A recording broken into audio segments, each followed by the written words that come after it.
The relationships that you hold with somebody in this lifetime don't just get dealt with in your waking state. They can be dealt with in the sleeping state too, particularly if there are relationships that you find impossible to manage in the physical world because you're not getting on with somebody. In the spiritual dimensions of life, there can be healing that takes place. What do I mean by this? We are all souls. That means we are consciousness, we are energy, we are light. Whilst the soul inhabits this physical form, we have a physical experience and we have a physical relating experience with others too, which gets very caught up in our earthly material world. We can have disputes, we can fall out, and we can fall very much away from our unconditionally loving, perfect soul self. At night time, our soul self can leave our body whilst we're in the sleeping state because the brain has powered down. So the soul has a freedom to be existing in another dimension of reality. We could call this dream state, but lots of people call this the astral dimensions. The astral dimensions of reality are often where people go during a near-death experience,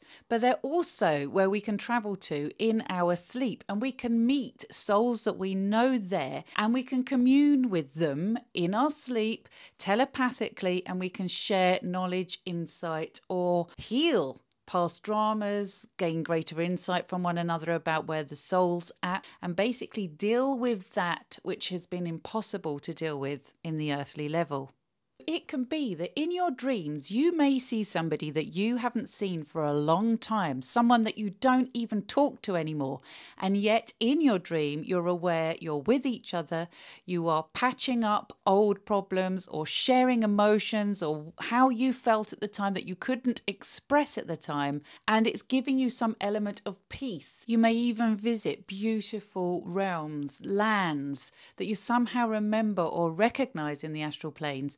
And there are deceased loved ones there who are meeting you, greeting you, and talking to you. It could look like this, or could look more like this, like our earthly world. You will encounter souls who know you. And even if you don't know them in this lifetime, it doesn't mean you haven't met them from a previous lifetime, and that therefore you are communicating again, coming together in communion so that you can heal, learn, and grow. Life doesn't stop just because the brain powers down. Consciousness, your eternal soul self, is ever present, ever aware. It's just the brain doesn't always remember these encounters. Don't just dismiss it as the craziness of dreams. My content is here to bring your awareness to life. So if you found this interesting, don't forget to follow, comment, share, save for later, like. It all helps.